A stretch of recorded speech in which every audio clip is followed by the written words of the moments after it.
Slightly uphill. This for a 3. And he's just done it.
So far as we can tell, men started playing golf back in the days when bubonic plague, the dreaded Black Death, was advancing across Europe and causing devastation far more savage than the marauding hordes of Genghis Khan.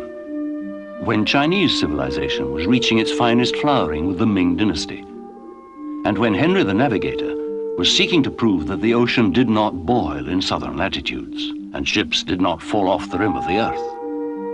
Nobody knows for sure where golf started, and it really does not matter. We do know that it was in the Kingdom of Fife that the game was nourished and developed. Many events shaped the destiny of golf, such as improvements in equipment, social changes, the spread of the British Empire, the invention of the mowing machine and the motor car, and most pertinently, the discovery of America. That is another story. Our purpose is to examine how the technique of playing golf was refined by individual pioneers, and to celebrate the men who called the shots.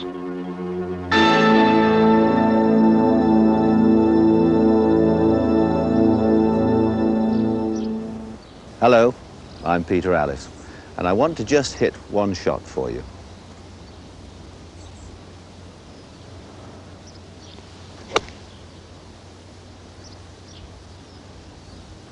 Well, that was my swing for a 9-iron, but it was a swing I wasn't born with. I didn't invent it. I, in fact, inherited it piece by piece from a long line of great players. And in this film, I want to introduce you to my golfing ancestors and to show you their heirlooms, the heirlooms they passed down to me and to you.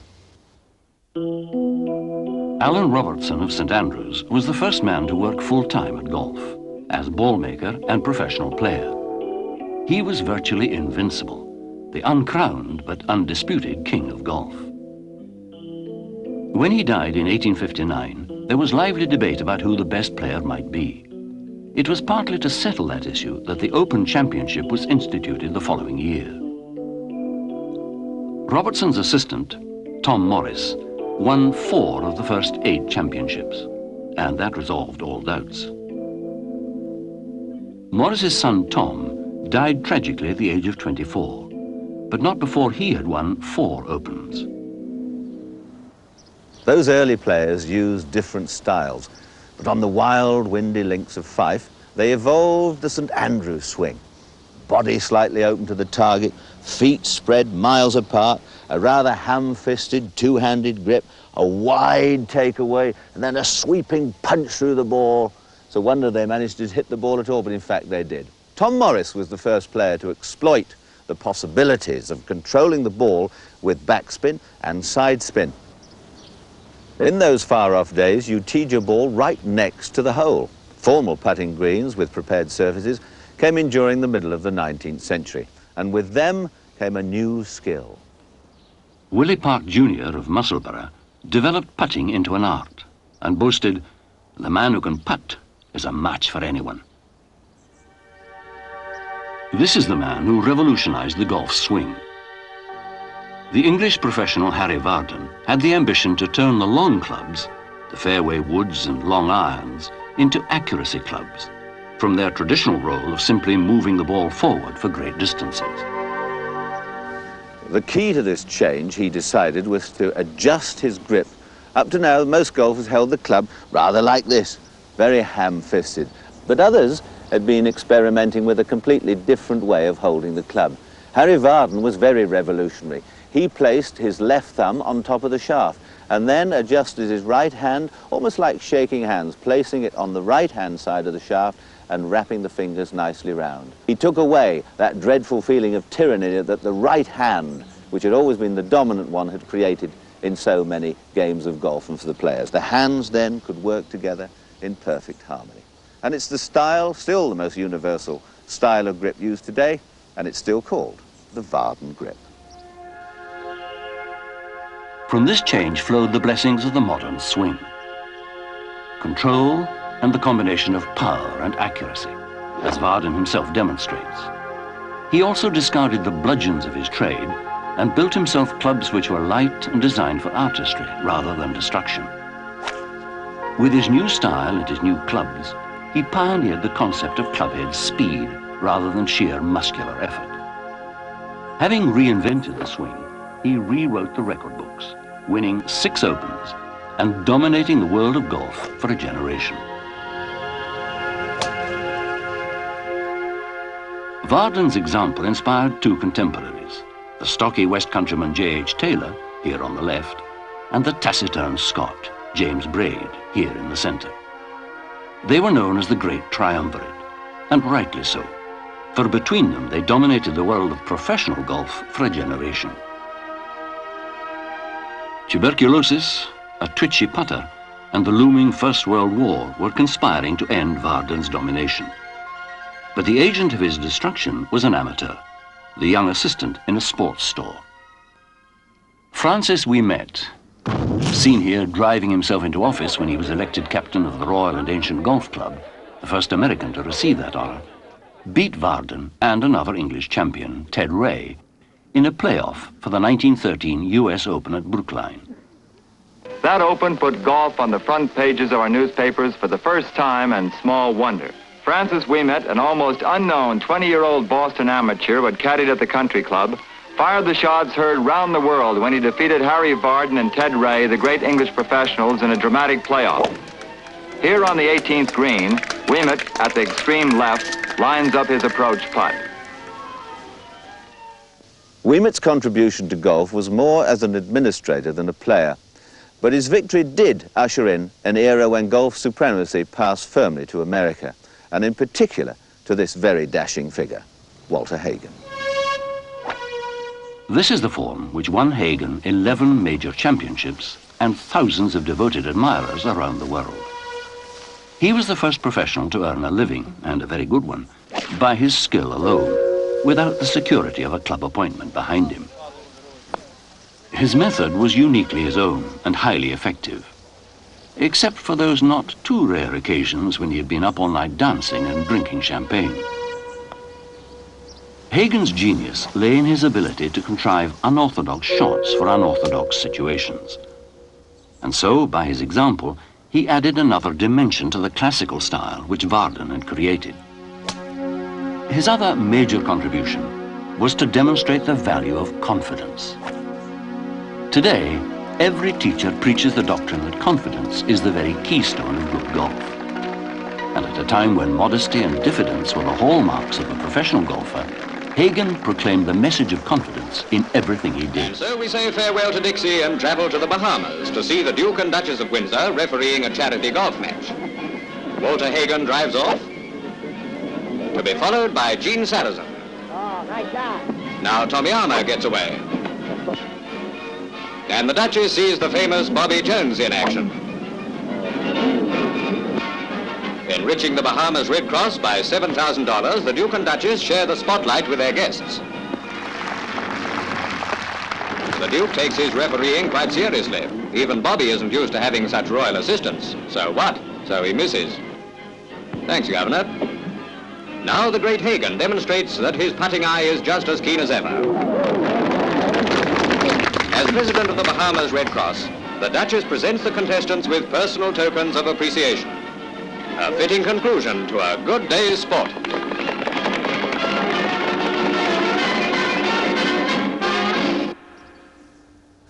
Just when Hagen had taught the professionals to firmly believe in themselves, along came a very remarkable young amateur who was to restore their inferiority complexes. Bobby Jones. The immortal Bobby from Atlanta was never more than a weekend golfer.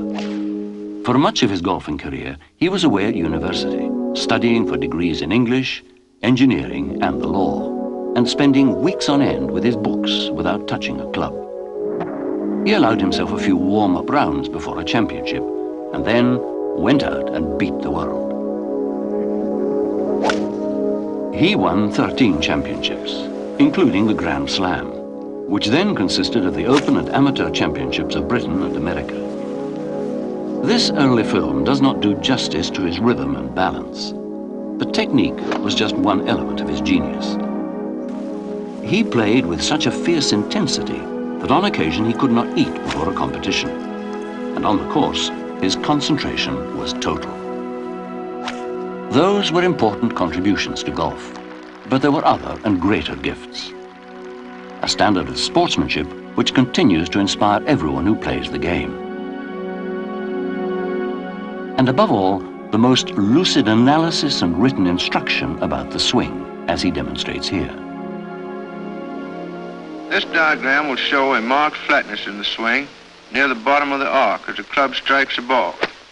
The blow neither comes down sharply before impact, nor goes up abruptly afterwards.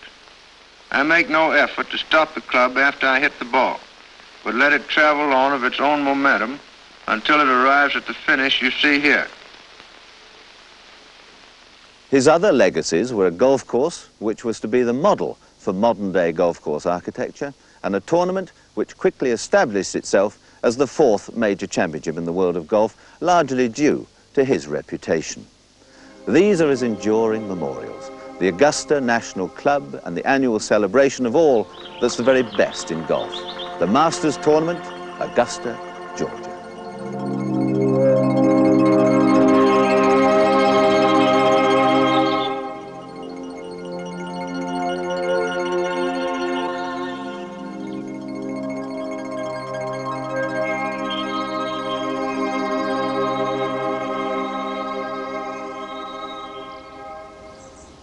Most of the elements of the contemporary golf swing and style were now assembled, with just one important exception. With their narrow-bladed niblicks, the golfers could not play consistent shots from the bunkers, which were dreaded hazards indeed. Their prime concern was just to get out. What am I going to do about Until that? the son of an Italian immigrant conceived the idea of how this stroke might be transformed into an attacking shot. See, take your club up here, more upright. Gene Sarazen recalls how the idea came to him. Take this club here. Well, I'll tell you, I used to be the most terrible bunker player of all. Next was Hagen. Hagen used to chip. So one day I was taking the flying lessons, and as I sat on the floor of this little plane, I pulled the stick back, and the tail went down, and the plane took off. So something flashed into my mind. I said, maybe if I put a tail on a niblick, that'll take off too out of the sand. So I immediately went out to the hardware store and got all the solder, and I soldered the back of a niblick and gave it a good drop there, so that when the club went into the sand about that much, then it had to come out. Well, I went in for about 3 months of practice and bought up all the solder in the county. And boy, I had that shot down pat.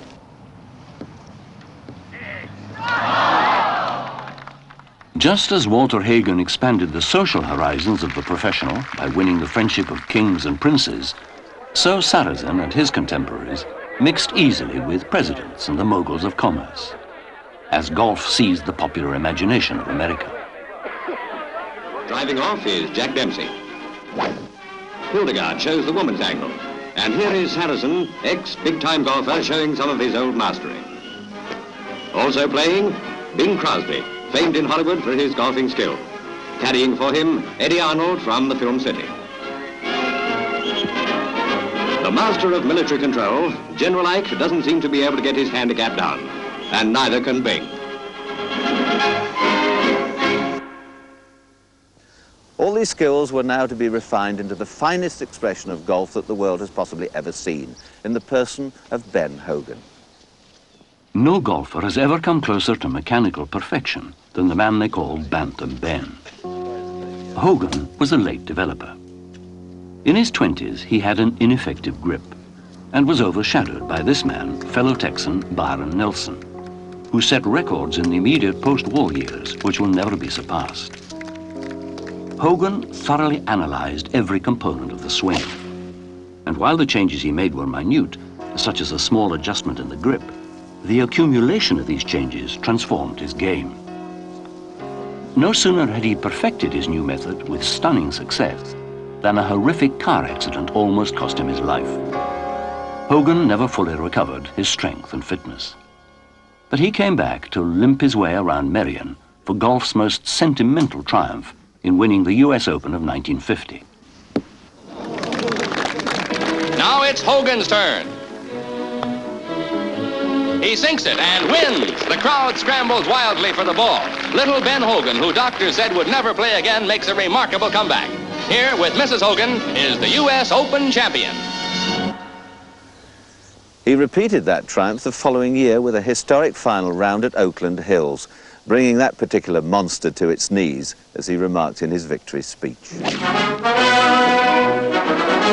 Meanwhile, Ben Hogan putts towards a sensational final round, voted one of the finest ever seen. It's a near miss, but the iron-nerved Hogan quickly puts it away.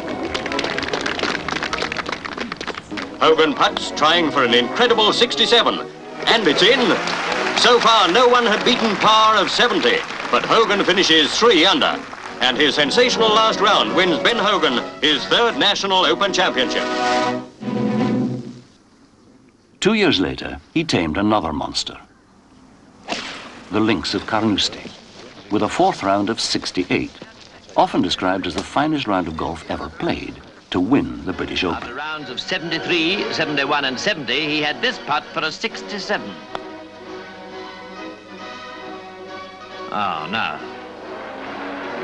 Oh, if that gentleman would only move, we could see Hogan's last stroke. The stroke that gave him a 68, a total of 282, and hearty congratulations from everyone. It certainly was Ben Hogan's Open, no doubt about it. The trophy went to the greatest golfer in the world today.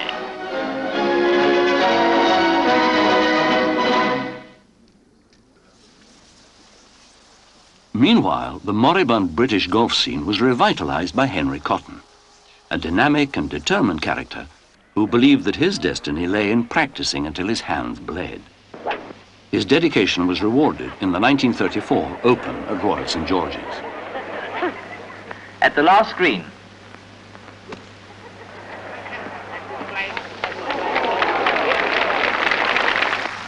Cotton plays a nervy putt and requires a second stroke to hole out.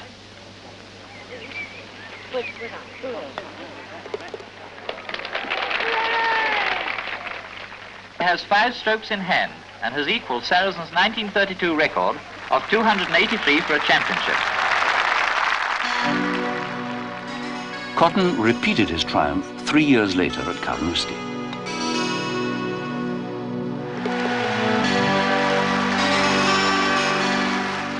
The war cut off Cotton's career in its prime, but he came back in 1948 to win his 3rd and greatest championship at Muirfield.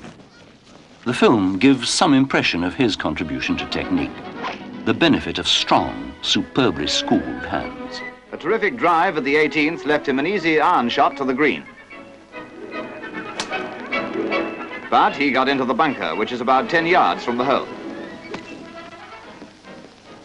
His final putt and tense excitement.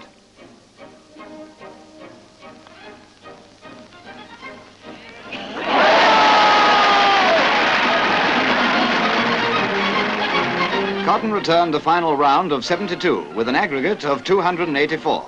And then came an anxious wait for the others to finish. When they did, Cotton had won by 5 strokes, and he received the cup from the club captain, Mr. McLaren. I don't smile so much, maybe, but inside I'm pretty happy right now. Cotton's example inspired a South African golfer who shared his individual approach to golf and his driving ambitions. Bobby Locke was a wartime bomber pilot, and as a youth he had amassed a formidable reputation in South African golf. On the course, he was anything but a bomber. He had a looping swing which hit the ball with exaggerated draw, or right-to-left curl, with every club. There was little for the purist to commend or copy in that highly individual style. The swing was unique, but it worked well enough to bring him 4 Open Championships and to make him the dominant player in Europe and on the American tour. Locke's gift to golf was a timely reminder that the objective is to get the ball into the hole in as few strokes as possible, and that there are no bonus points for doing so with a classical style. His acid test of a golfer's method was to look at his score and the size of his check. Locke's idea of golf was to get the ball onto the green as economically as possible, and then to get down to the real business. All golfers recognized that putting was half the game. But with the exception of a few players such as Willie Park and Walter Travis, who were considered to be slightly eccentric, if not downright devious, nobody had devoted half their energies and attention to the technique of putting. Putting was thought to be a gift. You either had it or you didn't. Locke revolutionized that curious doctrine. He made the world putting conscious.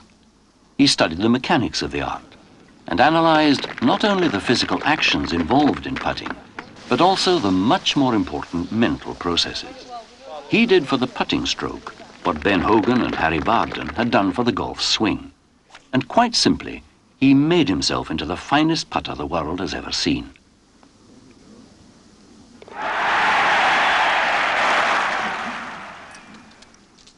Peter Thomson of Australia made his massive contributions to the game.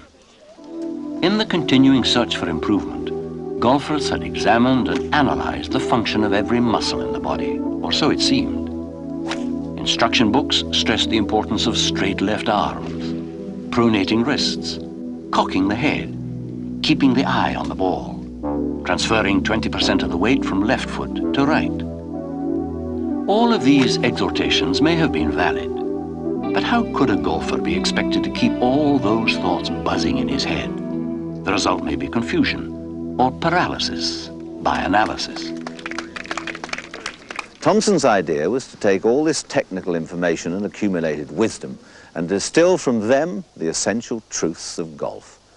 You hold the club like this, you stand like that, you aim it along there, keep that left shoulder high, you draw the club back, you swing it through and finish nicely.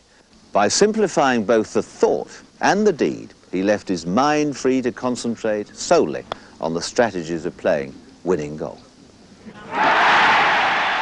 In this area of planning a round of golf, course management, as it is sometimes called, he was the absolute master. Golf may be said to be half chess and half archery.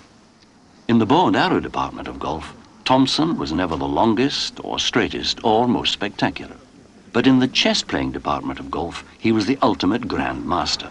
Hence 5 Open Championships and a career which endures to plunder the Aladdin's Cave of the United States Seniors Tour.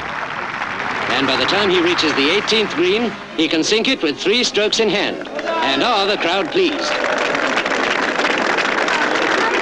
Peter Thomson's final aggregate breaks the record for a Hoylake Open by 1 stroke.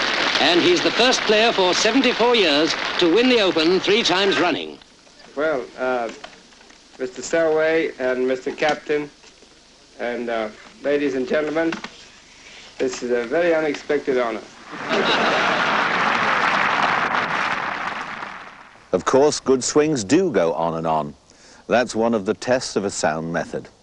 2 players who passed that test with the highest honors were Roberto De Vicenzo from Argentina and Samuel Jackson Snead from the United States. Fabulous slamming sound. Between them, they won well over 200 tournaments. And Snead in particular ranks right up there alongside the greatest golfers of all time. Snead is often described as a natural golfer, the implication being that he was born with a talent which enabled him to play superb golf without working at it. It is the one comment which moves the affable West Virginian to harsh response, just as it aggravates another player widely cited as a natural, the Irishman Christy O'Connor. It is true that Snead taught himself to play, as a barefoot boy who whittled his first club from the limb of a swamp maple. But this smooth and rhythmical swing was the product of endless experiment and years of practice. Although he was denied his own national championship, Snead's sublime golf won him every other major honor the game has to offer, many of them over and over again. From time to time, he suffered severe problems with a putting twitch. But after each episode, he came back, finally resorting to a variation of croquet putting, which he called his side saddle style. For half a century, Snead competed at the highest levels of golf, accumulating records which will surely never be surpassed. A brilliant performance brings Sammy Snead the golfing prize of the year, and congratulations from veteran Bobby Jones.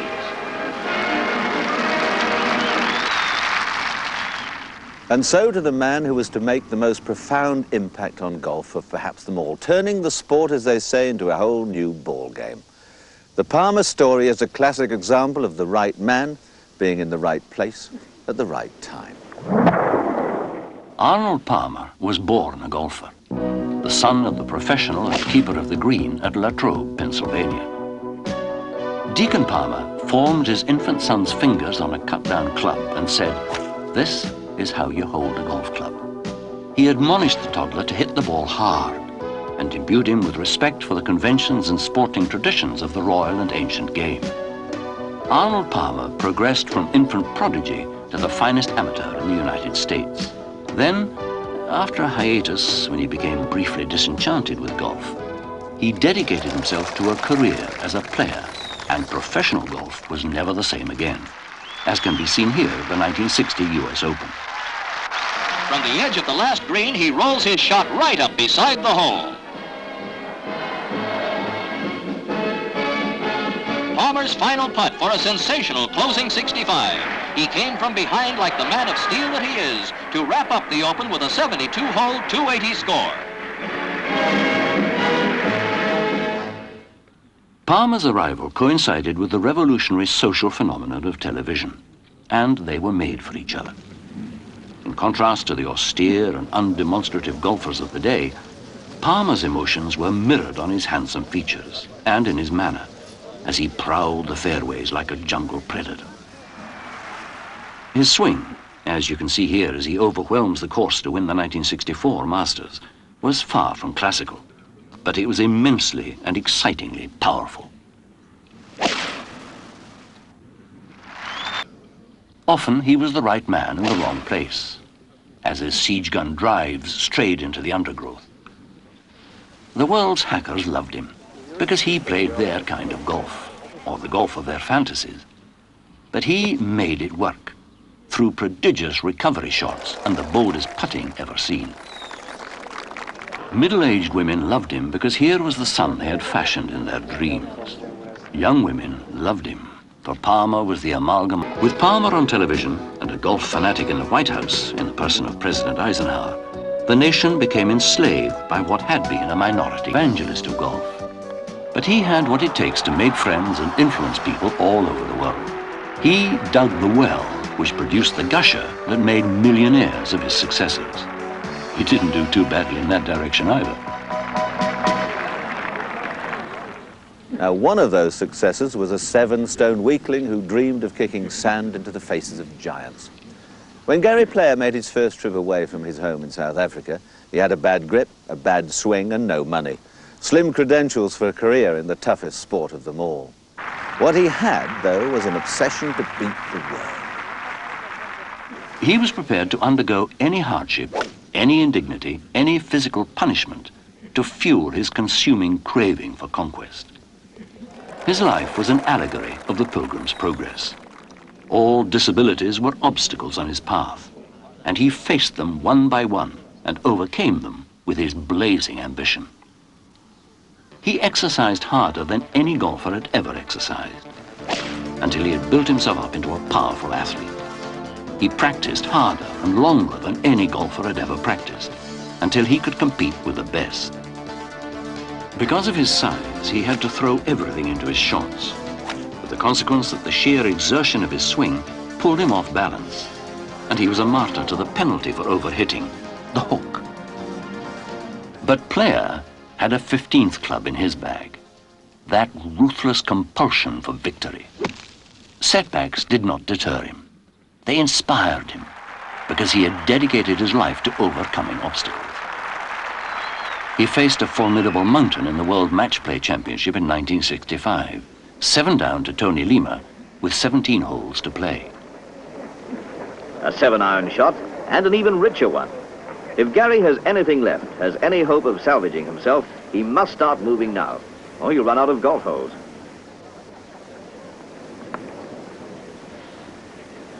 He's moving all right. Only 6 down, 16 to play.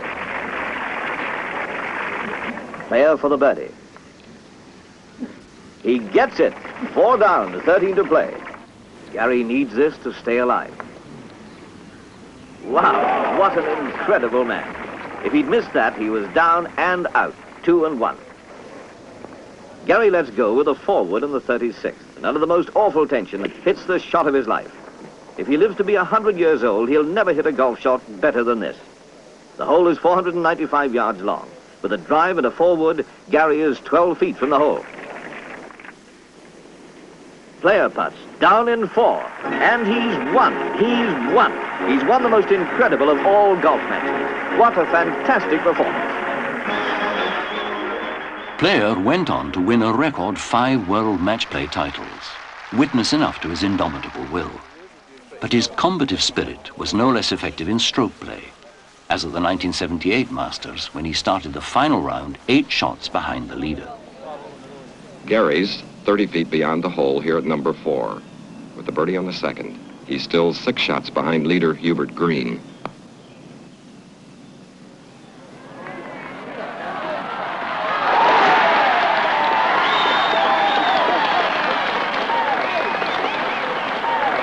Gary missed the green to the right here at 11, which might have been a deliberate safety strategy with today's intimidating pin positions.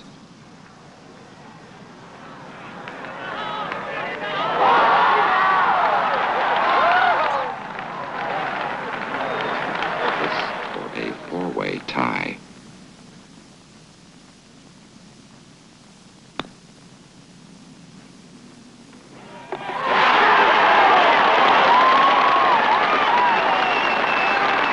Six birdies on the last 8 holes and into a 4-way tie. What a performance.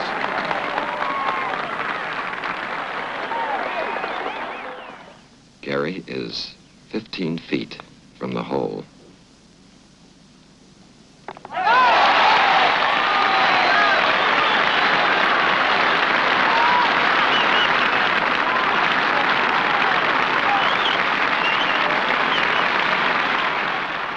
So Player's gifts to golf were new standards of excellence in sand play, for he certainly learnt to kick sand at the bullies and make them blink, and proof that, in golf, as in life, faith can move mountains.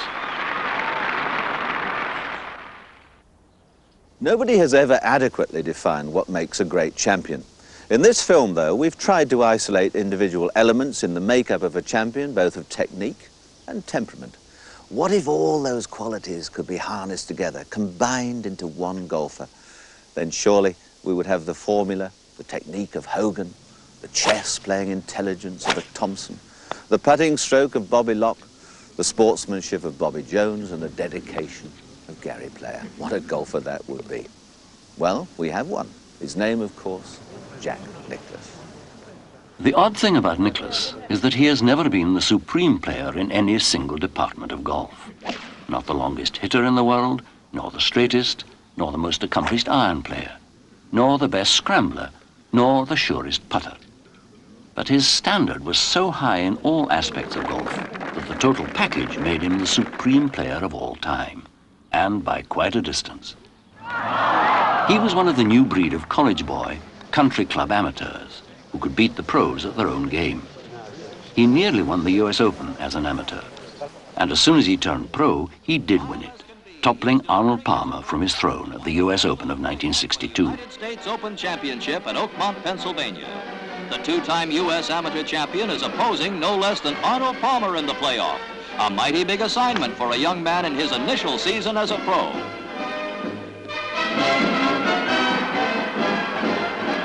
Nicklaus goes boldly for the hole. This would give him a 1 under par 70. But even though he misses, Palmer has only a last and very slim hope. When he too misses, Nicklaus obliges and wins with a 71 to Palmer's 74. His first victory as a pro is the biggest prize, the U.S. Open. Iconoclasts who destroy our household gods are never popular.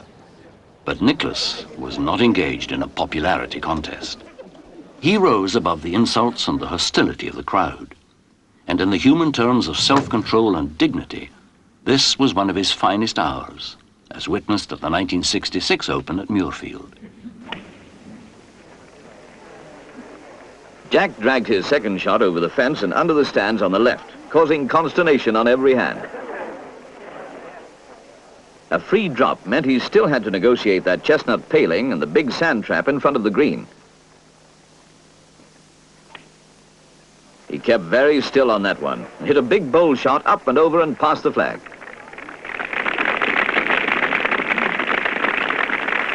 The enormous crowd gives Nicklaus an ovation. Only an unthinkable disaster can now prevent him from becoming Open champion at his 5th attempt. Whilst there will be thoughts to spare for Thomas and Sanders, Nicklaus is a great champion.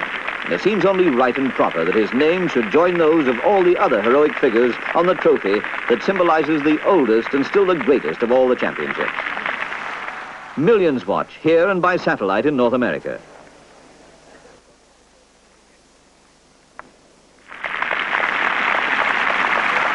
Jack Nicklaus, Open champion 1966. One of the greatest wins and one of the greatest championships of all. And a finish which was contested all the way.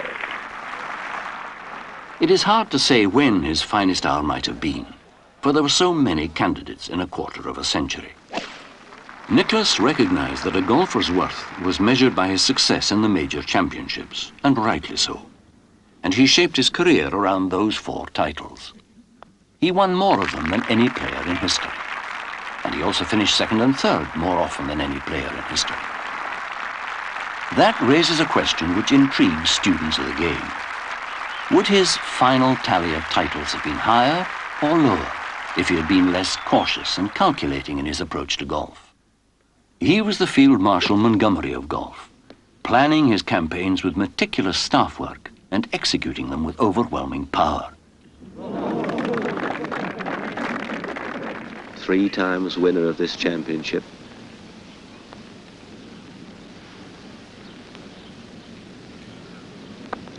Fast green. And all right in the back.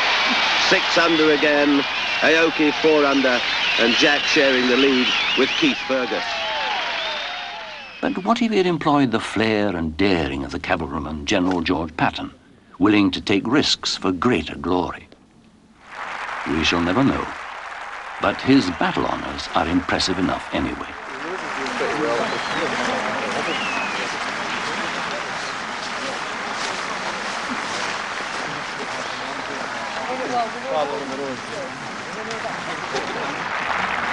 The 16th major championship of his professional career. 5 Masters, 4 PGAs, 3 British Opens, and now his 4th United States Open. This for a birdie 4.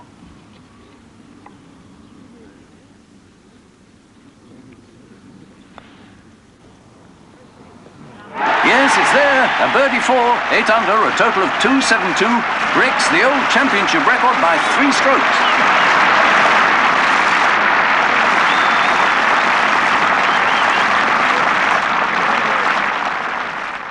Throughout the era of Nicklaus domination, others challenged his supremacy.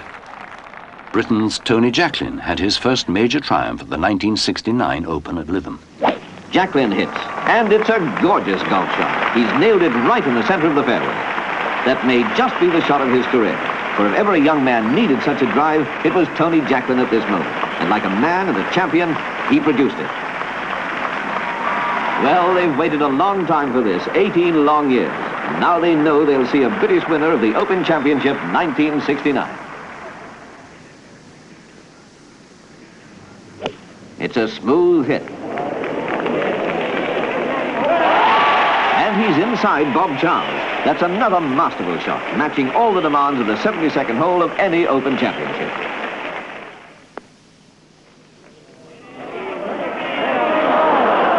He won't need 3.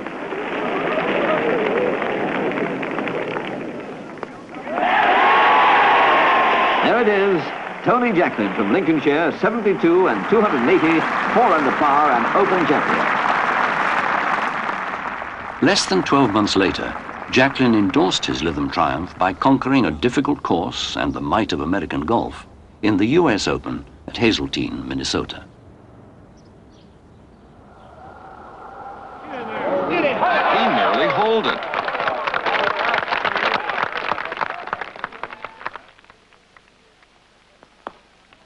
Another birdie for Tony.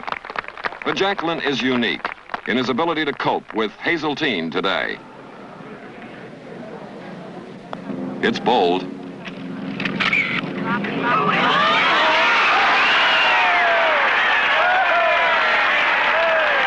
strokes ahead and only 9 holes to play.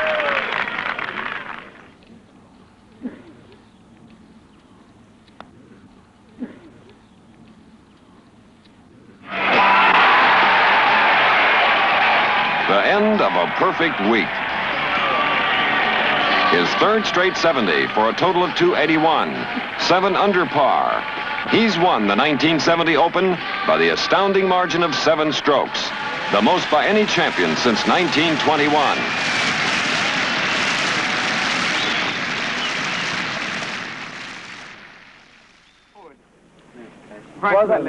Referee? One man more than any other was responsible for the eclipse of Jackqueline. Lee Trevino, the wisecracking Mexican-American with the unorthodox swing and genius in his hands. You can fix it and set it back down, but not a ball that's been kicked. No. That's right. That's a nice ball. Right. Thank you. No harm done, no harm done. Hell, even one of Jackqueline's fans, you can't help that.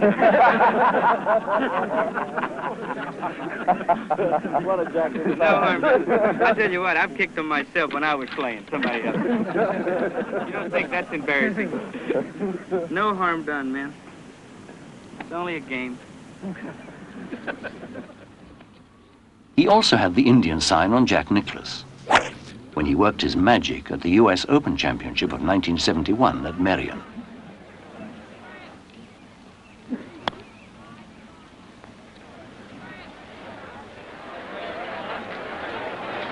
What a birdie! Lee's 2 under now.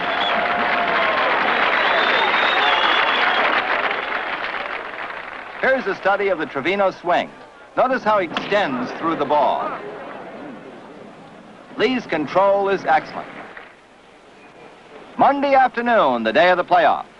It's very solemn on the first tee. But you can't stay serious around Trevino very long.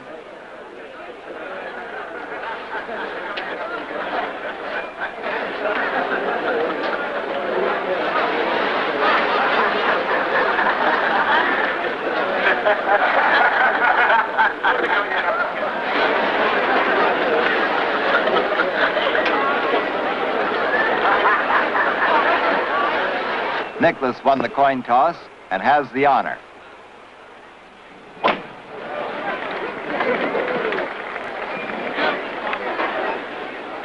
He's in the fairway.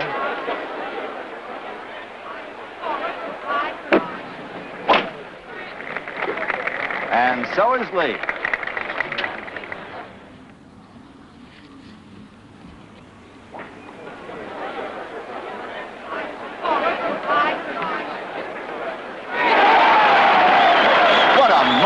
Shot.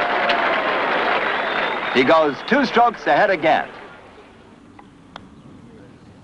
A 68 for Trevino. He's beaten Nicklaus by 3.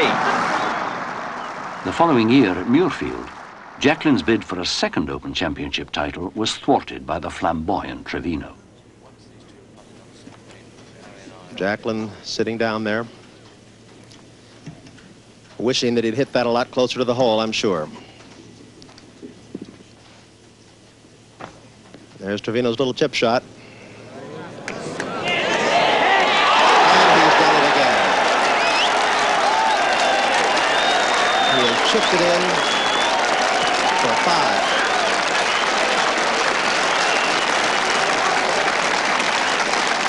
Three times in 2 days. Under pressure that is incredible, Trevino has chipped it in.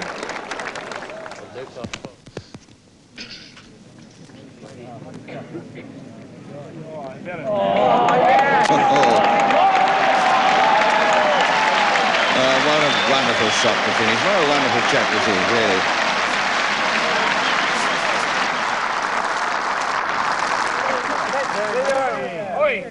And now what must surely be the final scene. Here's Lee Trevino, the holder.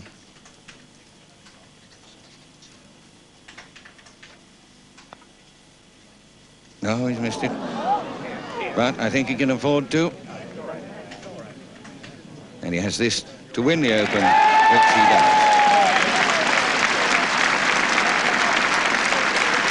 6 under, and Lee Trevino wins the 1972 Open by 1 stroke from Jack Nicklaus, and 2 strokes from Tony Jackqueline, and 3 strokes from Doug Sanders, and 5 strokes from Brian Barnes.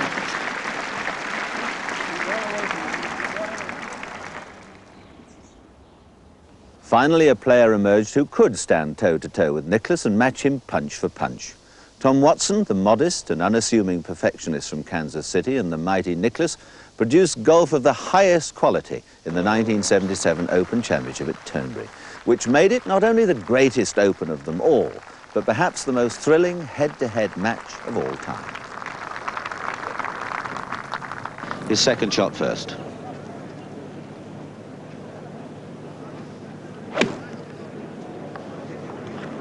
That was the swing of a confident man, wasn't it? It looked beautiful. Elementary, my dear Watson. Well, that's it. Tom Watson. Well, I don't think even Jack Nicklaus can hold his second shot there, so that's another championship win for Watson. Now he must hole and Watson must miss if there's to be a tie.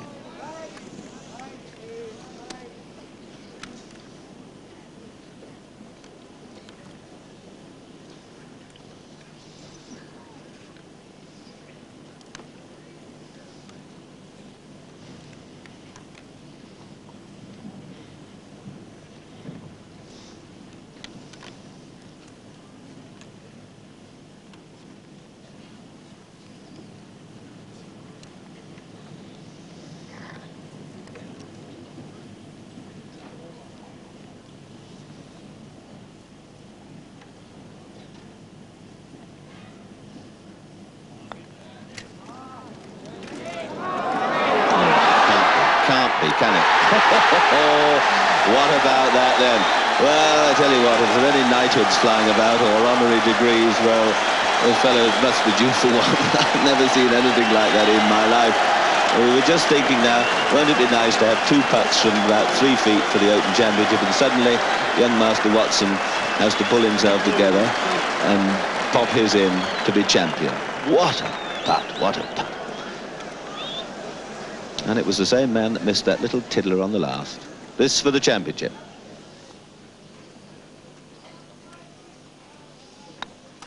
Yes, well. It was absolute drama to the end. I don't think I've seen anything better than that in my life, and neither of you. Absolutely wonderful. Congratulations from Jack Nicklaus, the crowd rising to their feet. From that time onwards, whenever these two were both in close contention, it was Watson who emerged triumphant, as at Pebble Beach for the 1982 US Open. Little sand wedge.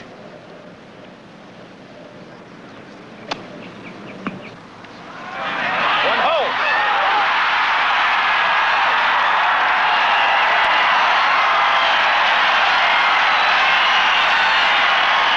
Well.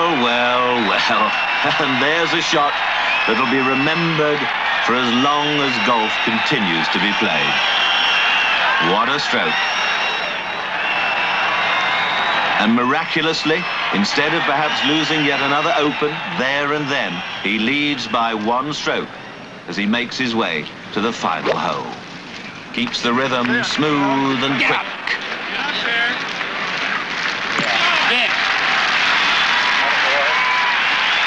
And it's there.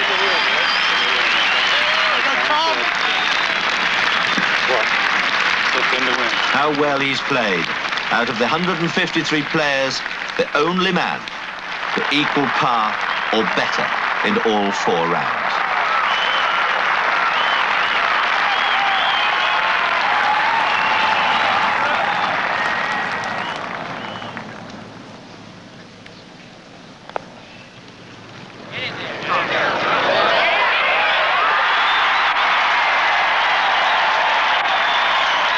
And he only needed 1.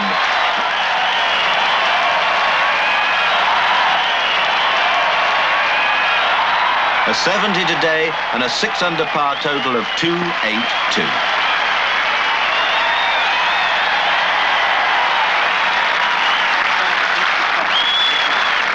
Jack Nicklaus, who so nearly made history, runner-up for the 4th time, but no doubt about the winner. That scorecard before they disqualify you. The legendary Walter Hagen laid down the ground rules for becoming a golden great of golf. Anyone can win 1 Open, he said, but you have to do it again and again and again to be a true champion.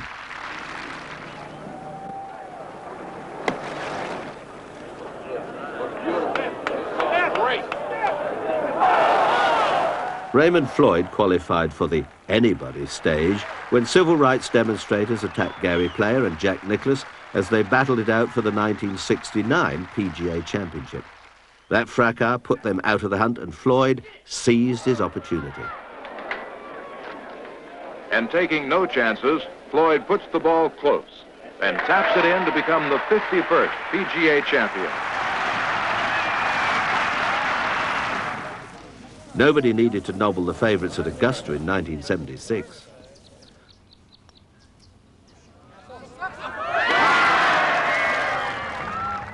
Floyd satisfied the Walter Hagen specification by winning the Masters in the style of a true champion.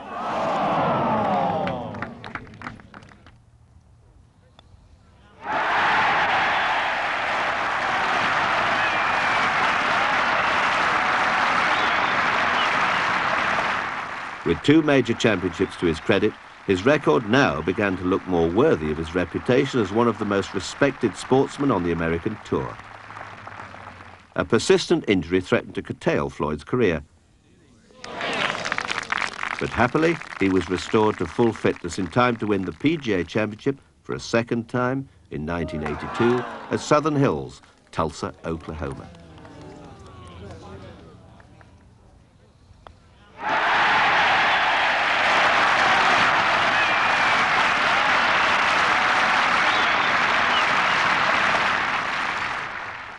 By 1986, when the US Open went to Shinnecock Hills on Long Island, Floyd was 44, an age at which a golfer is generally reckoned to have passed his win-by date.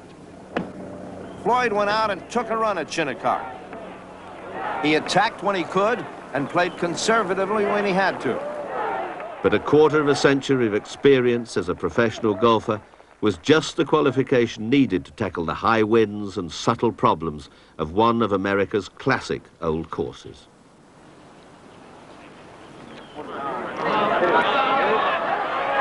He had what his contemporaries called that Floyd look.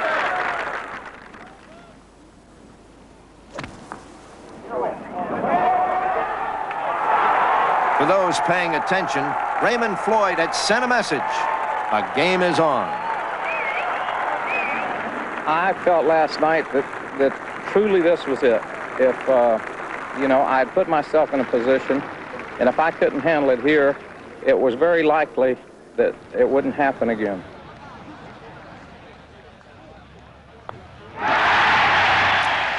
A last round of 65 brought him the highest honor an American golfer can achieve, his national championship, and a secure place among the immortals of the game.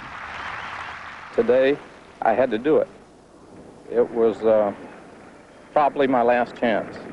Maybe not, but probably. And I'm just tickled to death.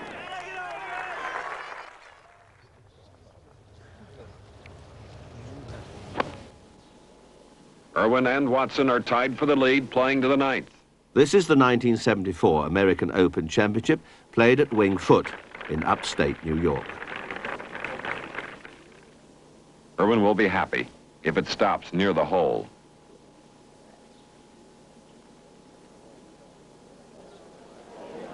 A momentous birdie. Hale Irwin takes the lead for the first time. The emerging Superman who looks like a mild-mannered Clark Kent is indeed mild-mannered. He looks, talks and behaves like a suburban bank clerk. Seldom have appearances been more deceptive. Irwin is a hard man, a former star of American college football and now a professional golfer with a reputation of excelling on difficult golf courses. Winged Foot is plenty difficult. In fact, Irwin is in trouble at 17. After a poor drive, he played his second shot into the fairway. His third shot is 10 feet short of the hole. Irwin bogeyed the last two holes and must par either 17 or 18 to win. Pars are not easy at this stage and on these holes.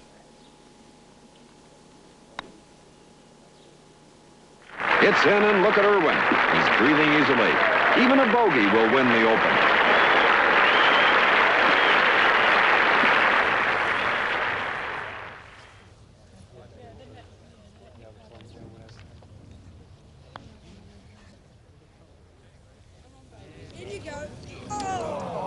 Winged Foot. In its championship trim, it's so tough that it destroys everyone except the dogged Irwin.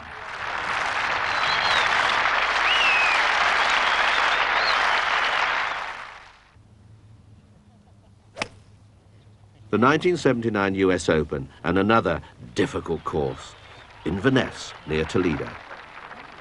And out on the course, Act 3 begins. For he who believes Irwin is a runaway winner knows nothing of the torment of a tired leader whose game is going sour on the final stretch.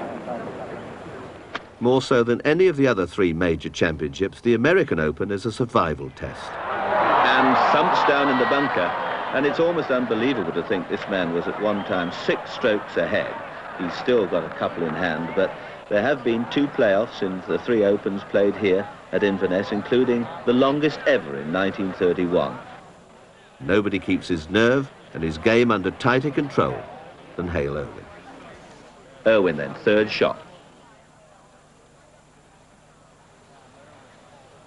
Deep bunker, must get it out. Yes, he does, well done. And he can afford the luxury of 3 putts from there and still be champion. But I'm sure his pulse rate is running pretty high at this moment. Ooh, what relief.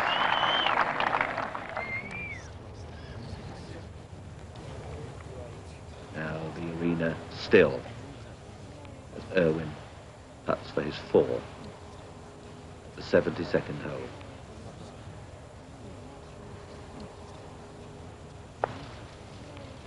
No. Finishes with a round of 75, a total of 284. That's level par.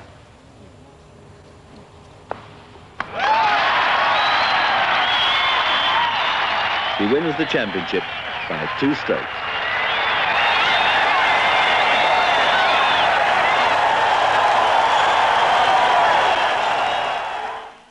Here we are at the 1990 US Open.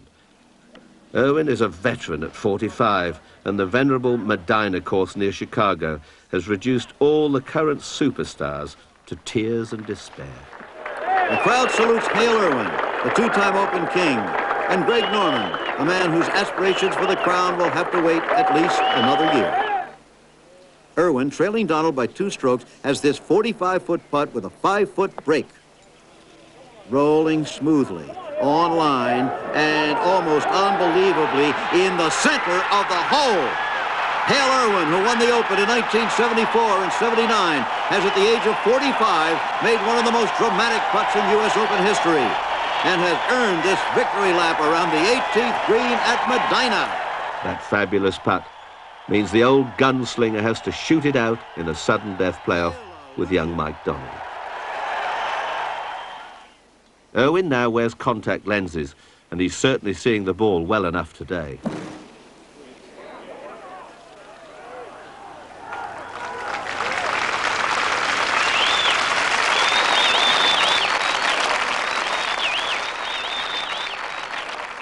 This wedge shot will surely reveal whether metal fatigue has started to afflict the Iron Man.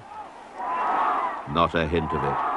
And Hale Irwin knows his march into U.S. Open history may be nearing its end. Now Hale Irwin putting for the title.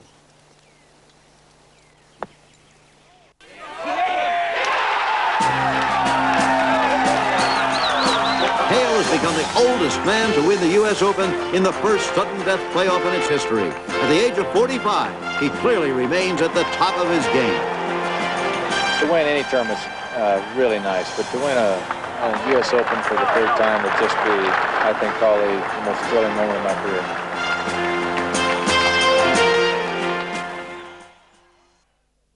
And so, who's next? Well, Seve Ballesteros, the dashing Spaniard, who taught himself to play golf with a homemade 3-iron on the beach at his home in Santander, has already taken giant strides and established himself as the world's most exciting player. He sprang to prominence when his swashbuckling golf, via rough, bunkers, and even a car park, brought him his first major title, the 1979 Open Championship at Royal Lytham in St Anne's. The first time he's attempted anything approaching caution. He made it.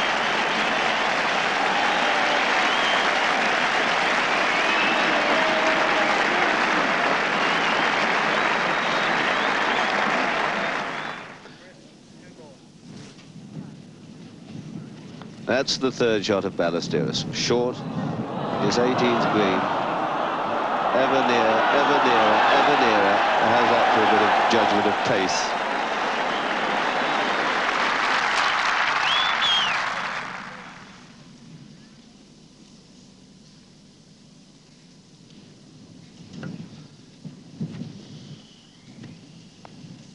And that's it.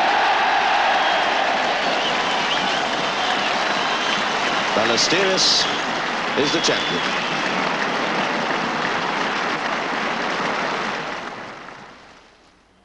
The following year, he confirmed his stature as a great champion when he won his first Masters. And there's the kind of shot making that's made him the undisputed king of European golf these last 2 or 3 years. From about 20 feet, fast. Olay! 8 under, and all's well with the world. Pitching wedge again.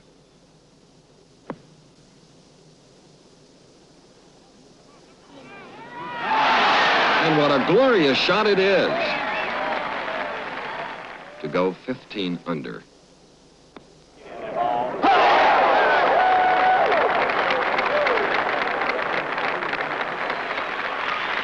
And there it is, comfortably parring number 16 and 17.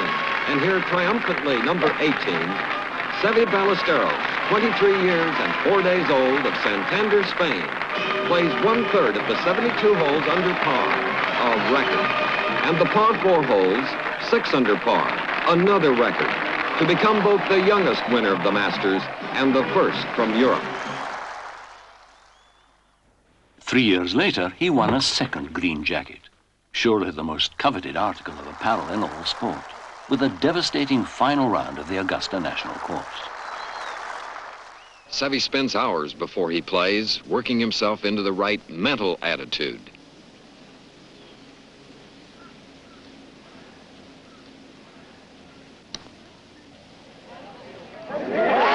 Oh boy, slam, bam, birdie, eagle. And suddenly, after being a shot astray, Seve Ballesteros is leading the Masters by 2 strokes. Seve to number 4, 205 yards. Both he and Watson parred the 3rd. And isn't this just the most unbelievable golf? 2 feet at the very most.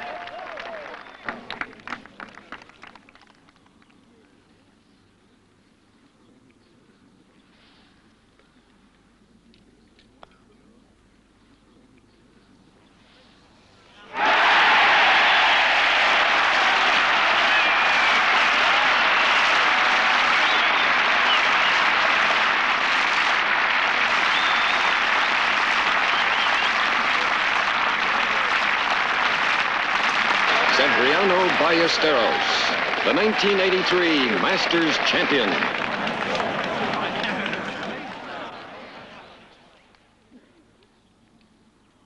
And so to his greatest triumph at the home of golf, the 1984 Open at St Andrews. The dust flies. Oh, what a little sweetie.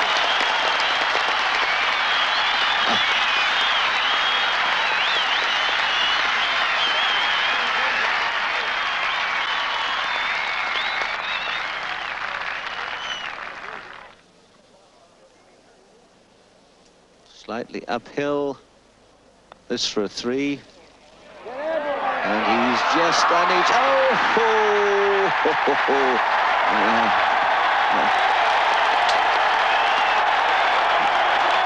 You think he enjoyed that one? Go on, give him a kiss as well. That's fantastic stuff. Came in slightly through the tradesman's entrance, as dear old Henry used to say. But that was a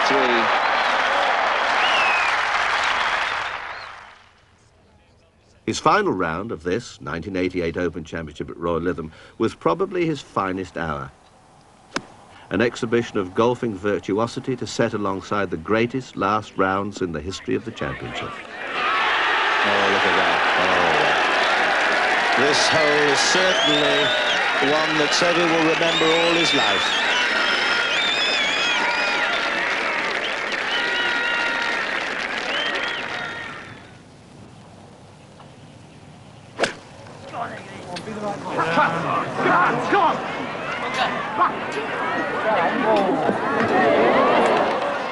If the lightning bolts of Seve's Cavalier long game generate that aura of excitement which surrounds him, demonstrated here by the charging gallery in the Open Championship tradition of allowing the crowds to break ranks after the final shot is played to the home green, it's the Spaniard's uncanny short game which produces those lethal thrusts. Very easy to slide the club under the ball and just not give it enough.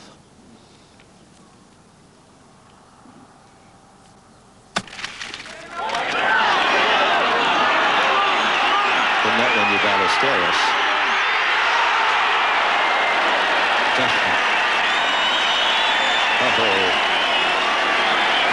Ballesteros, who's almost looked of as one of ours.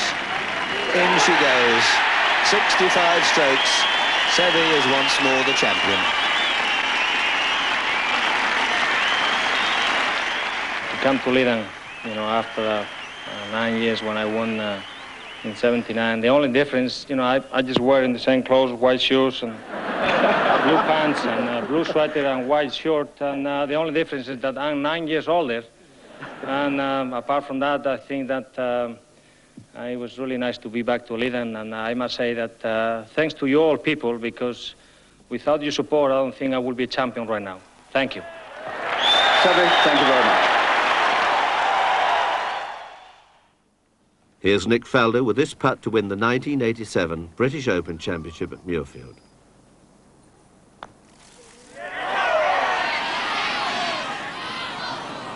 Over-borrowed by a long one. He's left himself one of them. No matter, he still has 2 strokes in hand. Oh, well done. And so Faldo, the finest English golfer since Sir Henry Cotton, takes his first major championship. And so Nick Faldo became the second British golfer in 3 years to win the Open, after Sandy Lyle's success at Sandwich in 1985. A tremendous British triumph as the climax of 4 days of extraordinary events. This victory was the first dividend from a remarkable act of self-sacrifice. Faldo had been the dominant player in Europe and looked set for a lucrative career. But he withdrew into the wilderness for a couple of years to rebuild his willowy swing so that he could gain greater consistency when under pressure. That newfound consistency certainly paid off the following year at the Masters at Augusta, giving him his second major championship and winning admiring approval from his fellow professionals for his classical, solid style.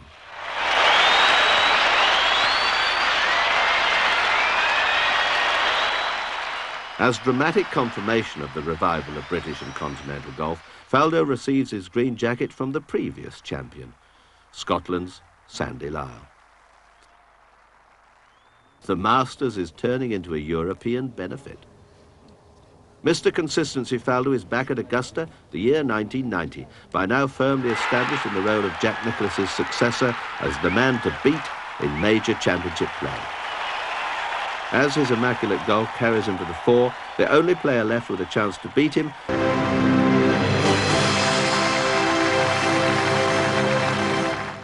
as spring in Augusta turns to high summer in St Andrews, Faldo's form is more dominant than ever.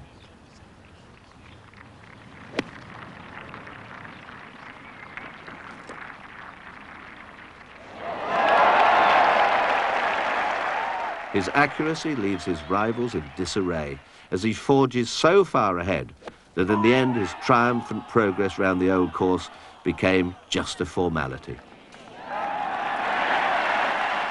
Almost an exhibition round of golf.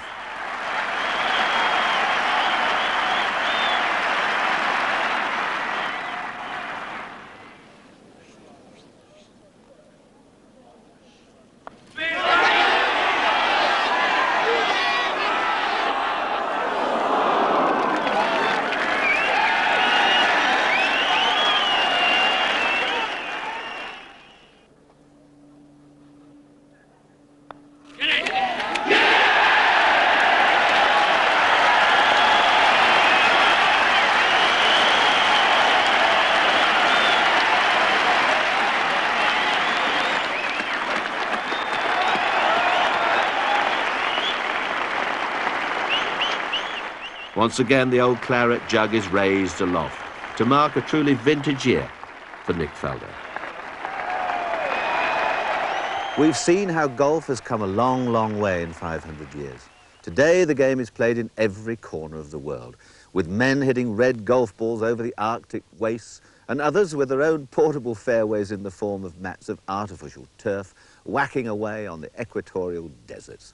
Where does the game go from here? And will new champions arise to challenge the achievements of the men we've just been watching? Those questions provide two good reasons for the enduring popularity of the greatest game ever devised by man. The future, just like a round of golf, will have to be taken just one shot at a time.